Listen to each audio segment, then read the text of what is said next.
இப்போ நம்ம பார்க்கக்கூடிய டாபிக் வந்து 12th ஃபிசிக்ஸில் இம்பார்ட்டன்ட் சம் பார்க்க போகிறோம். யூனிட் 2ல் உள்ள சம்மு இது வந்து எக்ஸாம்பிள்ஸ் 2.13ஐயும் எக்ஸசைஸ் சம் 4th சம்மையும் மாடலாக வச்சு இந்த சம் போட்டிருக்காங்க. இது புக்கில் இல்லை, நமக்கு வந்து 2020ல் கேட்ட கொஸ்டின். அடுத்து மார்ச் 2022லையும் இந்த கொஸ்டின் கேட்டிருக்காங்க. Consider a nichrome wire at 0 degree Celsius at 10 ohms. அதாவது 0 degree Celsiusல 10 ohm நமக்கு கிடைக்கு. நிக்ரோமோட resistivity alpha equal to 0.004 per degree Celsius. இப்போது பாய்லிங் பாயிண்டில், அதாவது boiling point of water equal to 100 degree Celsius.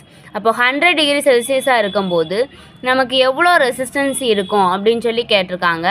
R0 equal to 100 ohms, alpha equal to 0.004 per degree Celsius, T equal to 100 degree Celsius நமக்கு கிடைக்கும். இப்போ formula வந்து RT equal to R0 into 1 + alpha T.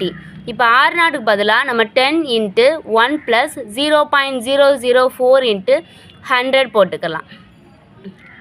இப்போ 10 into 1 + 0.4, 1 + 0.4 நமக்கு எவ்வளோ கிடைக்கும்? 1.4 கிடைக்கும். அப்போ 10 இன்ட்டு 1.4 நம்ம மல்டிபிள் பண்ணோம்னா 14 ohms கிடைக்கும். இப்போ இந்த சம்மில் 0 degree Celsiusஸாக இருக்கும்போது 3 ohm நமக்கு இருந்துச்சு அப்படின்னா எவ்வளோ ரெசிஸ்டன்ஸ் அப்படின்னு சொல்லி கேட்டிருக்காங்க. அப்போ RT equal to R0 into 1 + alpha T. இப்போ வேல்யூ சப்ஸ்டியூட் பண்ண போகிறோம். R0ஓட வேல்யூ 3 இன்ட்டு 1 + 0.004 இன்ட்டு 100. இப்போ 1 + 0.4 நம்ம ப்ளஸ் பண்ணோம் அப்படின்னா நமக்கு 1.4 நமக்கு கிடைக்கும்.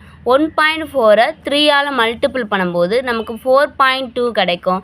அப்போ RT ஈக்குவல் டு 4.2 ohms நமக்கு கிடைக்கும். தேங்க்யூ.